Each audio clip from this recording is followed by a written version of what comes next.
When things in our outside world feel like they're falling apart or not going the way we'd like them to, or maybe we just feel stuck, like our life isn't moving in the direction we'd hoped.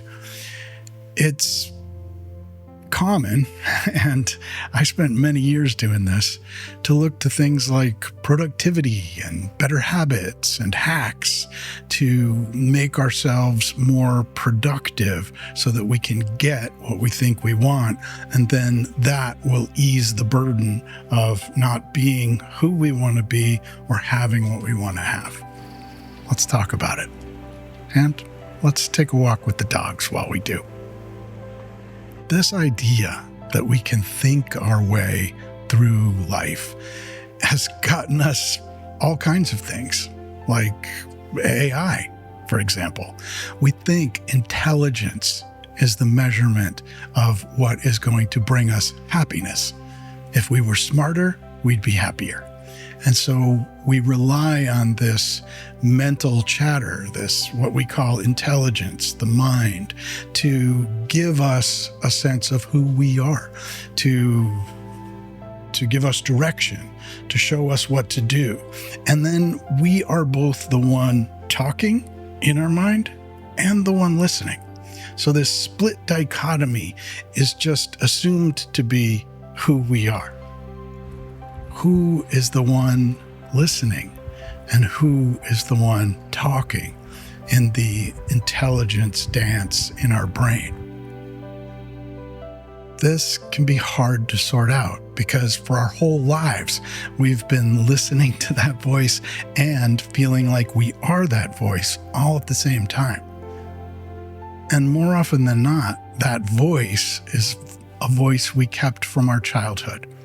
It's the voice of one or both of our parents that are just telling us what we should do to be good, to be loved, to get rewards in society. And we're social animals, so of course we're going to be seduced by that. We're going to want that so badly, more than anything else. And we're going to fear the things that might take it away, like abandonment, or shame, where we judge ourselves based on how we perceive other people see us. So what do? We can look at any moment of that conversation with the awareness and the intelligence. Let's call the intelligence the parent figure, and let's call the awareness us, although in actuality neither of them are, yet this one will get you closer to you than this one will. Yet we all assume that this is the way to get there. So this voice is saying, you know what, if you were more successful, you would have known this by now, and if you'd only done this, then you would have done that. And so this voice is kind of beating us into being a better person, somebody who has what we want. And that better person, if they had it, would then be happier, would not look at other people and go, oh, they've really got it all together and I don't. This voice here is just listening, going, I don't know. All I've ever heard was this voice, so I'll listen. And this one here is quiet. It's still. It's the witness to what is. But that witness is only a sense of awareness. When we go deeper into that, when we dive down into what is at the root of experience, what is the experience of being, we start to have a different way of looking at this whole dynamic. This listener is one part. This voice is another part. But there is the world that this is taking place in that becomes understood to be who and what we are. And now this is useless if you only listen to me tell it to you, or if you even believe me. But there are ways that you can experience it for yourself. And that's what we're going to do today. We're going to take one of those voices, one of those messages from here, and we're going to look at it. But we're going to look at it not in the mind. We're going to go to the body. We're going to feel the reaction. We're going to feel what's driving that voice. So let's do that. Pick something that you've criticized yourself for recently. It can be anything. Anything that you feel like you don't measure up to or you wish were different, but it should be about you. Okay, you got something? Great.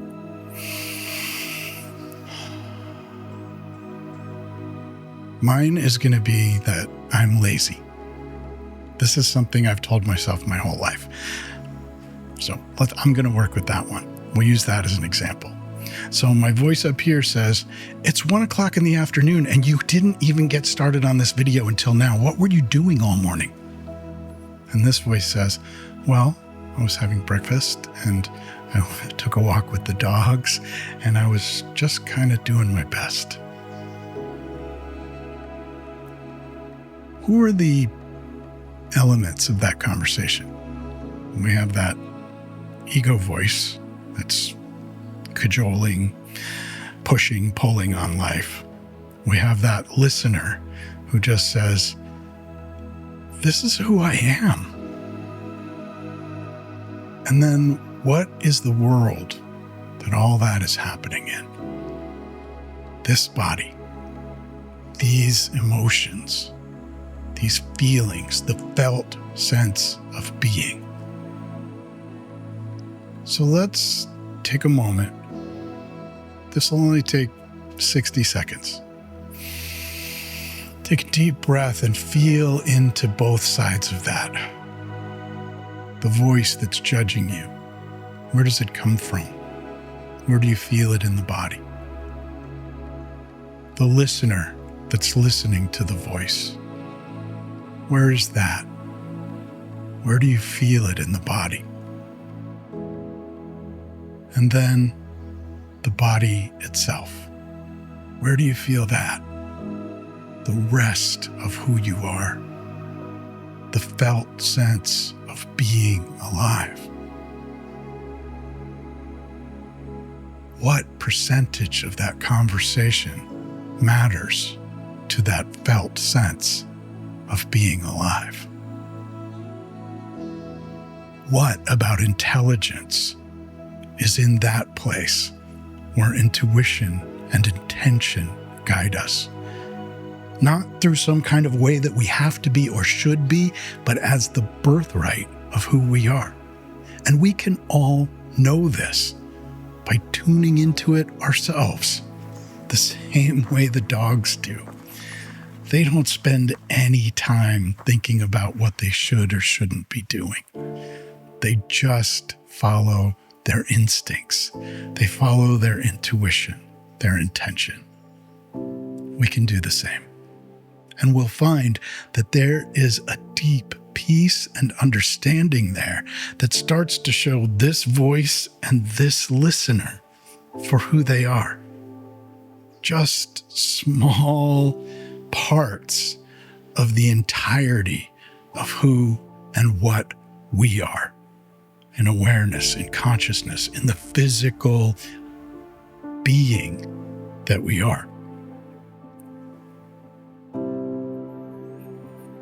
So take a deep breath with me. Just feel into that sense of who you are, of what you are. And see if that voice doesn't calm down a little, or at least lose some of its power.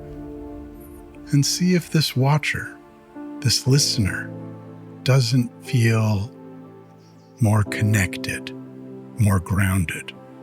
Because what's really happening is something like this.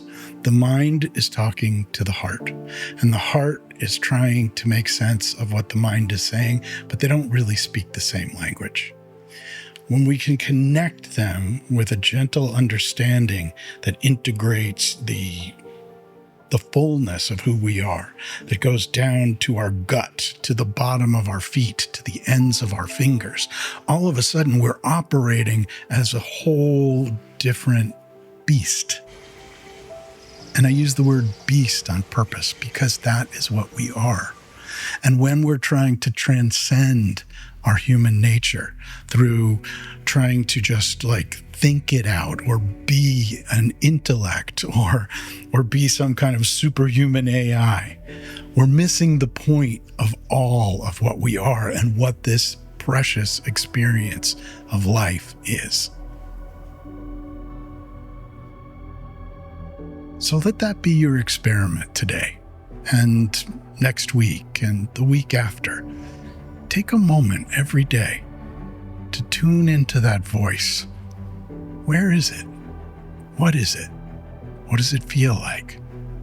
Tune into that listener. Where is that? What is that? What does it feel like? And then tune into the rest of the body, the sensations, the emotions. Who are you in relation to those two things? Let me know in the comments what you find. And if you want to go deeper into this, I have a free 5-day course available called the Clear Mind Quest, and you can join anytime at clearmindquest.com. I look forward to hearing from you.